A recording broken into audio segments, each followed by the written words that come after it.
السلام علیکم ورحمۃ اللہ وبرکاتہ۔ آپ تمام دوستوں سے ریکویسٹ ہے کہ گوگل پلے اسٹور پر ہماری اپلیکیشن ڈسکور اوریجنل موجود ہے۔ آپ تمام لوگوں سے ریکویسٹ ہے کہ اسے انسٹال کر لیں تاکہ اگر یوٹیوب پر ہماری ویڈیوز آپ کو نہیں مل رہی تو اس اپلیکیشن پر آپ کو ہماری ویڈیوز ضرور مل جایا کریں گی۔ اس کا لنک میں ڈسکرپشن میں دے رہا ہوں۔ اگر آپ کو سرچنگ میں نہیں مل رہا تو ڈسکرپشن سے کلک کر کے ہمارے اس اپلیکیشن کو اپنے موبائل میں انسٹال کر لیں۔ بسم اللہ الرحمن الرحیم۔ ڈسکور اوریجنل کے معزز ناظرین السلام علیکم۔ اب کس نمبر 375 ملاحظہ فرمائیں۔ باہر کسی نے کفل میں چابی لگائی، پھر کنڈی کھٹاک سے کھلی اور دروازہ اندر کی طرف کھلا تو میں اور محسن پیچھے فرش پر جا گرے۔ پس منظر میں ایک تیز روشنی تھی اور دروازے کے فریم سے حاجی عبداللہ کا بھاری بھرکم وسیع و عریض وجود گزر رہا تھا۔ السلام علیکم یا اہل القبور، حاجی نے بڑی قرات کے ساتھ اور تنزیہ انداز میں کہا۔ لعنت تجھ پر اللہ کی، مردود شیطان، میں نے جواب میں کہا، اور ان پر جو تجھ سے منسوب ہوئے۔ عذاب نازل ہو تجھ پر اور تیری اہل اولاد پر، دنیا و آخرت میں۔ محسن نے میری تقلید کی۔ حاجی کے پیچھے دو آدم خور قسم کے دیوزاد نمودار ہوئے۔ انہوں نے کندھوں پر بوریاں سی اٹھا رکھی تھی۔ اس بوجھ کو انہوں نے یوں اتار پھینکا جیسے انہیں پہلے سے ہدایت مل چکی تھی کہ انہیں کب کیا کرنا ہے اور کیسے کرنا ہے۔ معلوم نہیں وہ کس علاقے کے رہنے والے تھے۔ میں نے تو ان کے 6.5 فٹ قد، لوہے کے سانچے میں ڈلے ہوئے بدن اور باڈی بلڈر جیسے پٹھوں کو دیکھا۔ ان کے کالے سیاہ چہروں کو دیکھا جن پر غالباً سیاہی مل دی گئی تھی۔ انہوں نے کمر سے تو ایک تولیہ نما کپڑا لپیٹ رکھا تھا، چنانچہ ڈرامائی تاثر بہت مکمل، اور وہ ایسے خبشی غلام نظر آ رہے تھے جو اپنے آقا کی زبان کے سوا کوئی زبان نہ سمجھتے ہوں اور اس کے اشارے کے سوا کچھ نہ دیکھتے ہوں۔ وہ مارنے کو کہے تو مار دیں اور مرنے کا اشارہ دے تو مر جائیں۔ میرے قریب آ کر گرنے والے غالب اور راجہ تھے۔ میری توقع کے عین مطابق وہ بھی یہاں پہنچ گئے تھے۔ دونوں غلام دروازہ بند کر کے اور ہاتھ اپنے کالی چٹان جیسے سینوں پر باندھ کے دروازے کے قریب کھڑے ہو گئے۔ حاجی عبداللہ نے ہماری اشتعال انگیز جوابات پر کچھ نہیں کیا تھا سوائے زور سے کھنکار کے تھوکنے کے۔ بھائی یہ آئے تھے تمہیں تلاش کرتے ہوئے، اس نے کسی سے مخاطب ہوئے بغیر کہا۔ ہم نے کہا کہ چلو میاں، ہم تمہیں ملوا دیتے ہیں، بچھڑے ہوئوں کو ملانے کا بڑا اجر ہے۔ تم شیطان کے بندے ہو، وہی اجر دے گا تمہیں ایسے شیطانی اعمال کا۔ میں نے کہا اللہ سے تو امید ہے کہ تمہیں دنیا و عقبہ میں اس سے بھی زیادہ ذلیل و خوار کرے گا۔ مدعی لاکھ برا چاہے تو کیا ہوتا ہے؟ اس نے اپنی داڑھی پر ہاتھ پھیر کے کہا۔ ہم تو میاں توبہ بھی کرتے رہتے ہیں اللہ سے، اور وہ بڑا غفور الرحیم ہے۔ خیر کہو، کیسی گزری تمہاری احباب کے ساتھ؟ بہت غرور ہو گیا تھا تم کو اپنی طاقت کا، بڑے بلند بانگ دعوے کرتے پھرتے تھے جیسے دنیا میں تمہارا سکہ چلتا ہے اور خدا کی خدائی سے بڑھ کے چلنا ہے۔ نعوذ باللہ، شداد کی طرح تم بھی کوئی جنت بنانے کی سوچتے تھے، فرعون سے زیادہ رونت رکھتے تھے اور نمرود سے بڑھ کر غرور کا مظاہرہ کرتے تھے۔ میں اور محسن نبی تک غالب اور راجہ کی حالت دیکھ رہے تھے، چنانچہ اسے بکواس کرنے کا موقع مل گیا۔ وہ بولتا رہا لیکن ہماری طرف سے غافل نہیں ہوا۔ اس نے خود کو دور رکھا اور ایک ریوالور ہاتھ میں تھامے اس فاصلے کے درمیان کھڑا رہا جو دو ریوالوروں کے وسط میں تھا، عین دروازے کے سامنے، اور دونوں حبشی دیوزاد غلاموں کی جانب پشت کیے۔ غالب کی نبض کی رفتار معمول پر تھی اور اس پر بے ہوشی کا اثر ختم ہوتا محسوس ہو رہا تھا، مگر راجہ کی حالت ابتر تھی مگر تشویشناک نہ تھی۔ بظاہر ان دونوں کے جسم پر تشدد کے آثار نہ تھے۔ ان کی طرف سے مطمئن ہو کر میں نے حاجی کی طرف دیکھا جو مسلسل بول رہا تھا اور کچھ اس طرح جیسے وہ بڑا نیکی کرنے والا اور خدا ترس آدمی ہے۔ اپنا بھونکنا بند کر کتے کی اولاد، میں نے کہا، اور دفع ہو جائے یہاں سے۔ نہ ہماری زندگی اور موت تیرے ہاتھ میں ہے اور نہ تقدیر۔ ہمیں مرنا ہوگا تو ہم راضی با رضا ہیں، تو اسے رحم کی بھیک مانگنے والے پر لعنت۔ ہم کیا ہیں اور کیا نہیں ہیں یہ ہمارا اللہ جانتا ہے، اور وہ نیتوں سے بھی واقف ہے، اس لیے تو الفاظ سے ہمیں اور خود کو دھوکہ مت دے۔ دیکھو میاں سکندر اعظم، وہ متاثر ہوئے بغیر اپنی پاٹ دار آواز میں بولا، اللہ تعالیٰ نے انسان کو عقل عطا کی ہے، اسی سے وہ اشرف المخلوقات ہوا۔ اس عقل کو جذبات کی طغیانی میں بہا دینے سے تمہیں کچھ نہیں ملے گا۔ تم کو ابتدا میں چودھری دلاور سے عناد تھا، ایک ذاتی سبب تھا اس کا جو ہماری سمجھ میں تو آتا ہے۔ اس نے تمہارے والد، اللہ ان کی مغفرت کرے، میں نے اسے ایک ناقابل بیان گالی دی۔ ان کو تیرے غلیظ لبوں سے کسی دعا کی ضرورت نہیں ہے، تاہم ان کے کاروبار کے وارث بلا شبہ تم تھے، وہ بولا، اور اس نے پیٹ پر ہاتھ پھیر کر ایک لمبی گرج دار ڈکار لی۔ شرعاً مرحوم کی جملہ جائیداد منقولہ وغیرہ منقولہ پر تمہارا حق بنتا تھا۔ دلاور نے یقیناً محسن کا شونے کا ثبوت دیا اور غاصب ہونے کا بھی۔ تم نے اس کے خلاف قانونی چارہ جوئی نہیں کی اور براہ راست اس سے تصادم کی راہ اختیار کی۔ یہ تمہاری پریشانیوں میں اضافے کا سبب بنا اور تم متعدد قانونی معاملات میں ملوث کر دیے گئے۔ یہ سب غلط تھا۔ ہم جانتے کہ تم کوئی اخلاقی مجرم نہیں ہو، تاہم تم دیکھو کہ تمہارے جذباتی فیصلوں سے اتنے لوگوں کو پریشانی ہوئی۔ مجھ میں جسمانی طور پر طاقت کا فقدان تھا اور میں اچھی طرح سمجھتا تھا کہ میں حاجی کو مغلوب نہیں کر سکتا۔ جب وہ اللہ کا نام لیتا تھا اور شرع کی بات کرتا تھا، مذہبی انسان کا لہجہ اختیار کرتا تھا اور علم دین کے حوالے سے دلائل دیتا تھا، تو اشتعال سے میرے جسم کا رواں رواں سلگنے لگتا تھا۔ میں جانتا تھا کہ وہ ایسا عادت اور ضرورت کے تحت کرتا ہے، ورنہ کیا وہ خود اپنے بارے میں نہیں جانتا کہ ابلیس کا نام اس جیسے لوگوں کے اعمال سے زندہ ہے؟ اس کے باوجود ایک وقت آیا کہ میرے اعصاب جواب دے گئے۔ اس سے پہلے میں نے سوچا تھا کہ اسے بونکنے دوں، جواب میں کچھ کہنا بے سود تھا۔ اسے گالیاں دینے کا کوئی فائدہ نہ تھا، اس پر چیخنا چلانا بے مقصد تھا، اسے بحث بے مصرف تھی اور اس کے خلاف احتجاج بے کار تھا۔ میں اور محسن خاموش رہنے پر مجبور تھے۔ اکرام شیخ نے بھی سر کو گھٹنوں میں دے کر یہی طے کیا تھا کہ سنی انسنی کر دے، مگر میرے جذبات ایک ایسی آگ کی طرح تھے جو دبائے نہ دبتی ہو اور شعلے سرد پڑتے ہوں تو اشتعال کے ایک چونکا انہیں پھر بھڑکا دیتا ہو۔ ایسے ہی کسی مشتعل کر دینے والے لمحے سے شکست کھا کے میں اس پر حملہ آور ہوا۔ گالیاں میرے منہ سے یوں نکلیں جیسے آتش فشاں سے لاوا بہتا ہے۔ حاجی کے پیچھے کھڑے ہوئے دونوں غلام ایک دم حرکت میں آئے۔ ان میں سے ایک نے ہاتھ گھما کے میرے سر پر مکہ مارا اور میں گھوم کر واپس آیا۔ موسی نے مجھے نہ سنبھالا ہوتا تو میں دیوار سے جا ٹکراتا۔ یہ کیا بے وقوفی کر رہا ہے سکندر؟ موسی نے مجھے اپنی گود میں لٹا لیا۔ مجھے اوپر چھت کسی چکی کے پارٹ کی طرح گھومتی محسوس ہوئی۔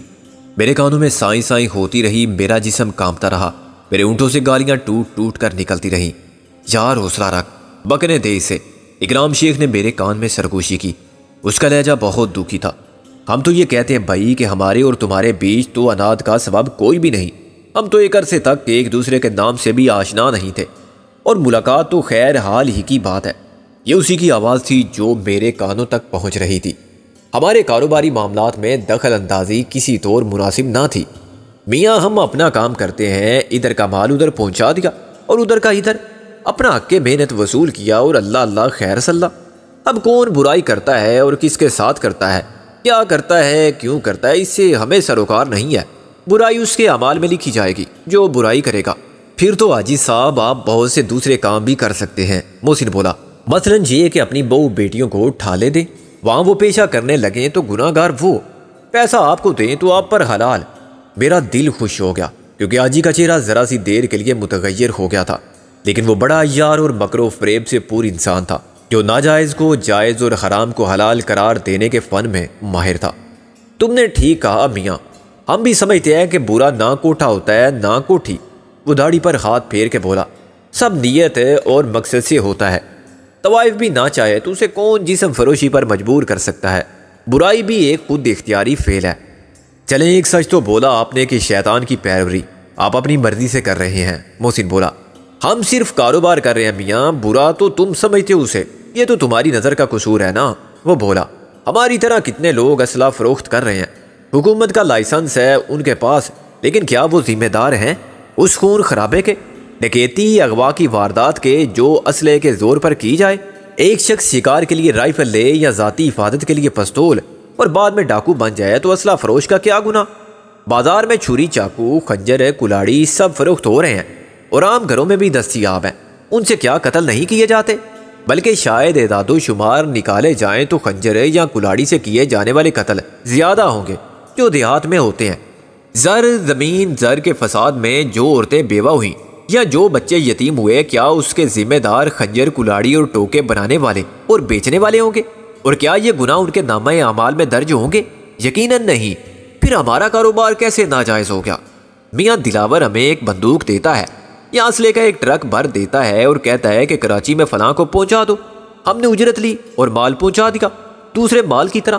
اب فلاں کون ہے اس سے ہمیں کیا، وہ زید بکر کوئی بھی ہو، ہم کیا پہلے چودھری دلاور سے کہیں کہ وہ فلاں کی شرافت ہے اور نیک چلنی کا سرٹیفکیٹ دے، اور الف اٹھا کے کہے کہ وہ مذکورہ مال سے خلق خدا میں فتنہ و فساد کو عام نہیں کرے گا؟ او یار حاجی، خدا کے لیے یہ بکواس بند کرو اور یہاں سے دفع ہو جاؤ۔ تم ایسی باتوں سے کسے بے وقوف بنا رہے ہو؟ آخر خود تو تم اتنے بے وقوف نہیں ہو، ورنہ یہ سارا بدماشی کا دھندا کیسے چلاتے؟ ہمیں بھی بے وقوف سمجھتے ہو تو اتنی تکلیف نہ اٹھاتے ہمارے لیے۔ اپنی شرافت اور نیک چلنی کے ثبوت تو اپنے ساتھ لائے ہو تم۔ اس نے غالب اور پھر راجہ کی طرف اشارہ کیا۔ لو میاں، اس میں بھی سریعا غلط فہمی ہوئی تمہیں۔ اس نے پوری قرات کے ساتھ کہا، ہم تو سب کی بھلائی کے لیے یہاں آ گئے، تمہارے دوستوں کو بھی لے آئے، یہ تمہارے بغیر بہت بے قرار تھے، یہاں تم کو چین نہیں ہوگا ان کے بغیر۔ ہم نے کیا برا کیا؟ اگر سب کو اکٹھا کر دیا، اب میاں تم یہ سمجھو کہ انہیں ہم نے مارا ہے یا ان کی بے ہوشی میں ہمارا ہاتھ ہے، تو استغفر اللہ، ہم نے ان کو اسی حالت میں پایا تھا اور ہم سے کہا گیا تھا کہ انہیں فلاں جگہ پہنچا دو، تو ہم نے کہا چلو ہم پہنچا دیتے ہیں۔ ہاں، ڈیلیوری کے لیے تو تم ہر وقت تیار ہو۔ موسی نے اس کی وسیع توند کو گھور کے کہا، کسی کا بھی ہو وہ مال۔ دراصل ہم خود بھی چاہتے تھے کہ یہ معاملات طے ہو جائیں جس میں سب کا نقصان ہو رہا ہے۔ وہ خوش دلی سے مسکرایا۔ پہلے ایک دو بار چودھری صاحب اپنے چودھری دلاور نے کوشش کی تھی اور خاصی معقول پیشکش کی تھی کہ ان کی ماشاءاللہ، لیکن آپ لوگ مانے نہیں۔ اب میاں وہ کیا کہتے ہیں، ہاتھی لڑیں تو پس جاتے ہیں اشراط الارض، مطلب یہ کہ ہمارا نقصان ہونے لگا، درمیان میں رہنے سے ہوا مخا۔ وہ کچھ دیر کے لیے رکا اور اس نے پلٹ کے ایک غلام سے کچھ کہا۔ وہ دروازہ کھول کے باہر نکل گیا۔ میں نے راہداری کی ایک جھلک سی دیکھی جس سے مجھے اندازہ ہوا کہ وہ کوئی چھوٹا سا مکان ہے۔ راہداری کے آخر میں بھی ایک دروازہ تھا جو کھلا ہوا تھا اور اس میں سے مجھے وہ جیپ نظر آئی جو پوچھ میں یا سامنے کے کھلے حصے میں کھڑی ہوئی تھی۔ اب یہ ہمارے لیے تو گویا ایک مسئلہ بن گیا محسن۔ اس نے پہلی بار محسن کو نام لے کر مخاطب کیا۔ کاروباری مسائل کو ابھی تم نہیں سمجھتے برخوردار۔ ہم کیا مال لائیں جب مال کے آگے جانے والے راستے میں تمہارے احباب حائل ہوں؟ ابھی کچھ عرصہ قبل ایک مال بردار جہاز آپ لوگوں میں ہی سے کسی نے غرق کیا تھا، وہ تو انشاءاللہ آئندہ بھی کریں گے۔ میں نے قرات سے جواب دیا، حاجی انسا جزاک اللہ، حصے میزا خوب عطا ہوئی ہے تمہیں برخوردار۔ میاں جیو گے تو کچھ کرو گے نا، یا عالم ارواح میں پہنچ کے بھی یہی فتنہ و فساد پھیلاؤ گے؟ اس کے بعد ہم زیادہ تباہ کن ہو جائیں گے۔ میں نے کہا، بھوت بن کے چمٹ جائیں گے تمہاری برادری کو، ایک ایک کو پاگل کتے کی طرح ہلاک کریں گے۔ ایک جہاز کیا چیز ہے، ہم تمہارا بیڑا ہی غرق کر دیں گے۔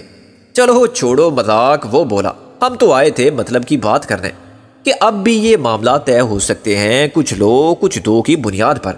حال ہی میں ایک تجارتی وفد کے ارکان اس مسئلے پر گفت و شنید کے لیے پہنچے ہیں۔ اس وفد کی ہم تک رہنمائی کرنے والے آپ کے والد گوش دادا تو نہیں تھے؟ موسی نے کہا، ہم مل چکے ہیں اس چوہے سے۔ حیرت ہوتی ہے کہ اس نے تم جیسا سور کیسے پیدا کیا۔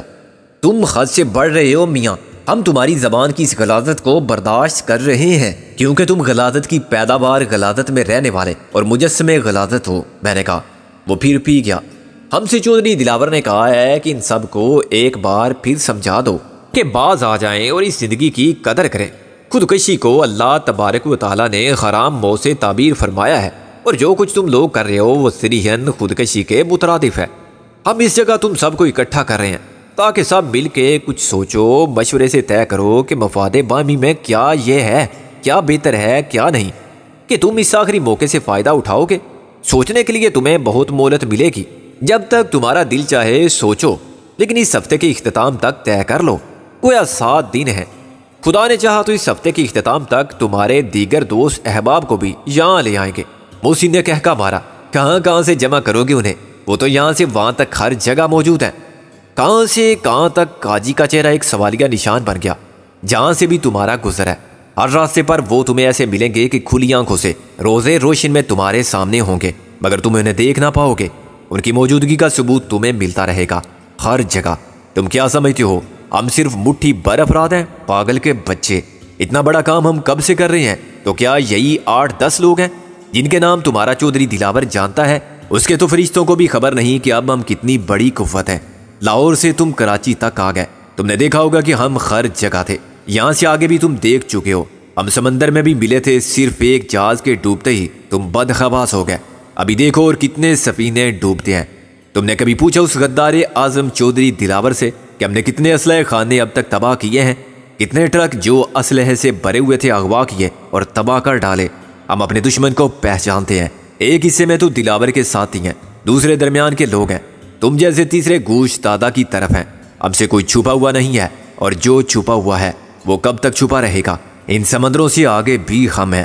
تم کس کس کو خریدو گے، کس کس سے سودا کرو گے؟ یہ تو ہزاروں کی بات ہے۔ ہزاروں کفن بردوش وطن پرست مجاہدوں میں سے صرف ایک کو خریدنے کے لیے بھی وہ سب دولت نہ کافی ہے جو تم نے اور تمہارے باپ چودھری دلاور نے اکٹھی کی ہے۔ تم کیا سودا کرو گے ہم سے؟ میرا دل چاہا کہ بے اختیار محسن کا منہ چوم لوں۔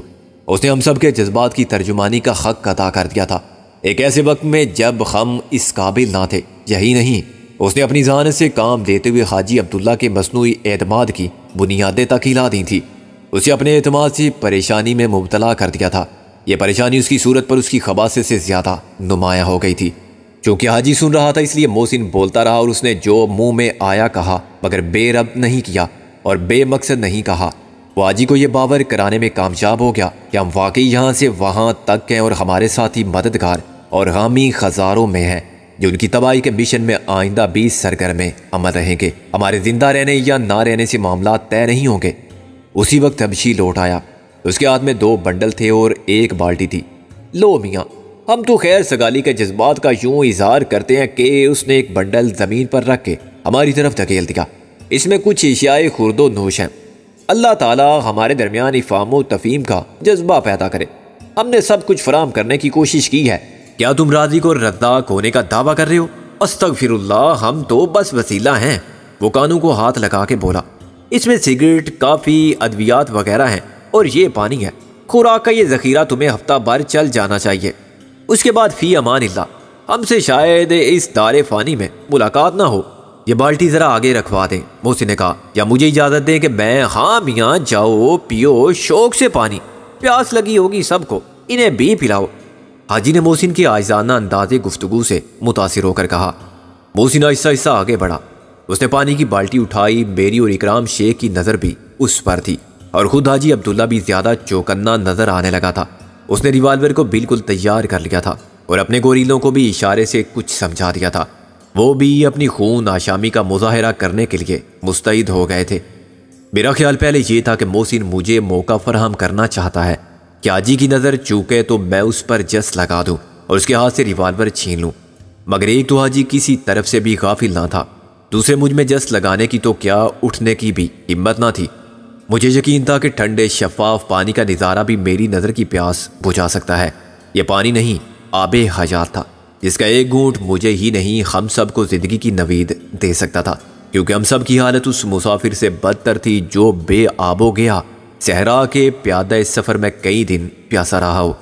جب موسی نے بالٹی اٹھا لی تو میرا خیال بدل گیا، شاید وہ بالٹی اٹھا کے پانی حاجی پر پھینک دے گا، اس کے منہ پر اچھال دے گا، اسے بھی بھگو دے گا اور اس کے اسلحے کو بھی بیکار کر دے گا۔ میں محسن کو چلا کے خبردار کرنا چاہتا تھا کہ وہ ایسا نہ کرے، یہ آسان کام نہیں تھا۔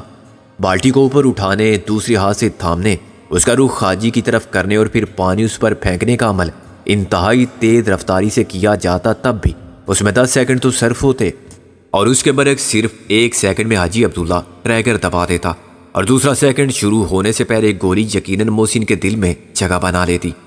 اپنی موجودہ حالت میں محسن اس تیز رفتاری پر قادر بھی نہ تھا، چنانچہ مجھے بڑی تمانیت امیز مسرت اور غرور امیز سکون کے جذبات نے کہکا لگانے پر مجبور کر دیا۔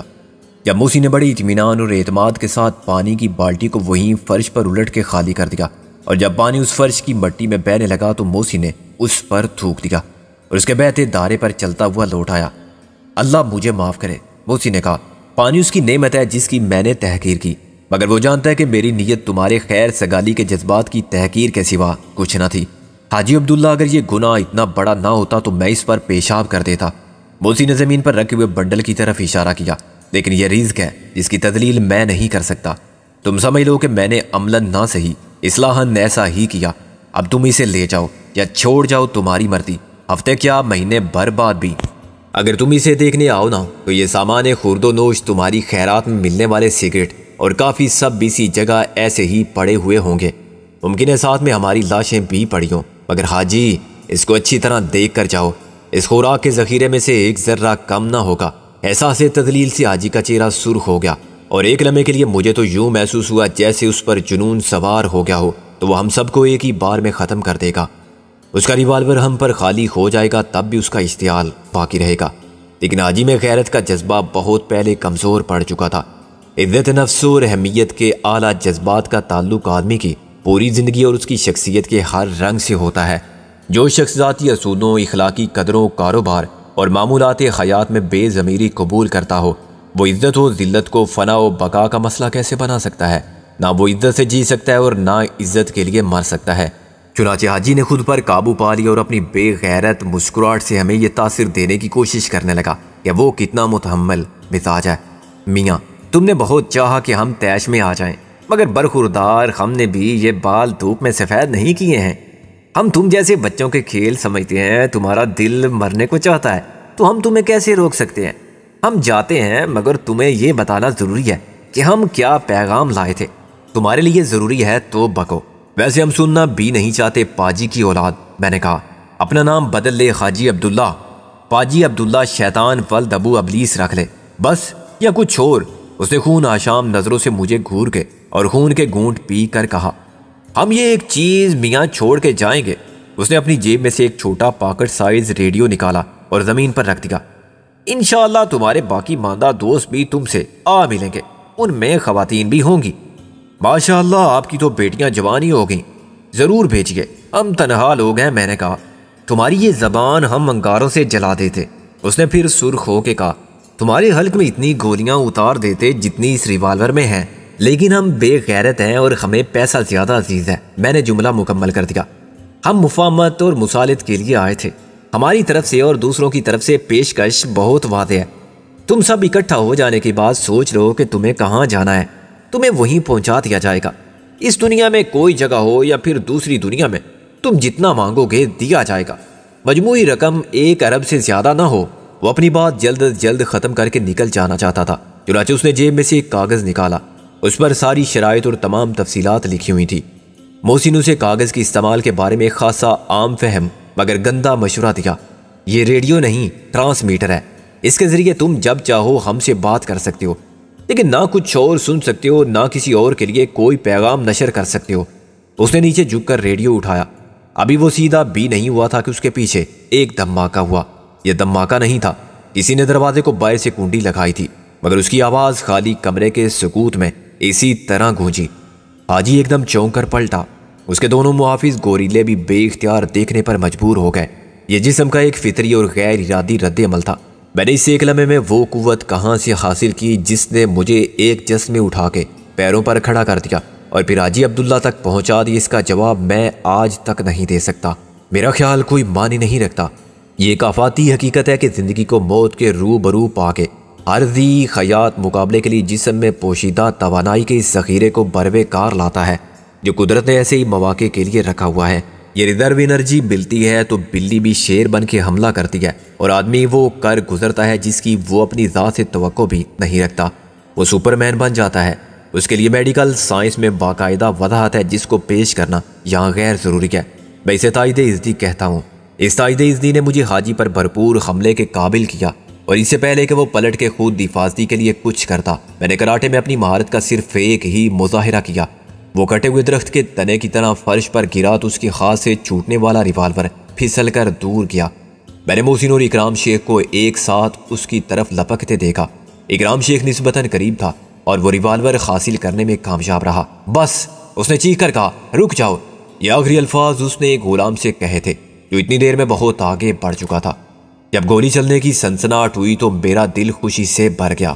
معلوم نہیں کیسے ایک بار پھر پانسا پلٹ گیا تھا۔ مار دے، اسے بھی مار دے، یہ محسن کی آواز تھی جو میں نے سنی۔ پہلے غلام ایک بھیانک چیخ مار کے زمین پر گر چکا تھا اور کسی خونخوار درندے کی طرح خلق سے بھیانک آوازیں نکال رہا تھا۔ اکرام کی چلائی ہوئی گولی کہیں اس کے منہ پر لگی تھی کیونکہ اس کا چہرہ ہی لہو لوہان تھا اور وہ اپنے دونوں ہاتھوں سے اپنا منہ نوچ رہا تھا، جیسے اس طرح وہ اپنی اذیت کو نوچ کر پھینک دینا چاہتا ہے جو کسی ظالم جان لیوا خونی کیکڑے کی طرح اس کے چہرے پر پنجے گاڑ چکی ہو۔ اب میں بہتر پوزیشن میں تھا اور دیکھ سکتا تھا کہ مجموعی طور پر صورتحال پوری طرح ہمارے قبضے میں ہے۔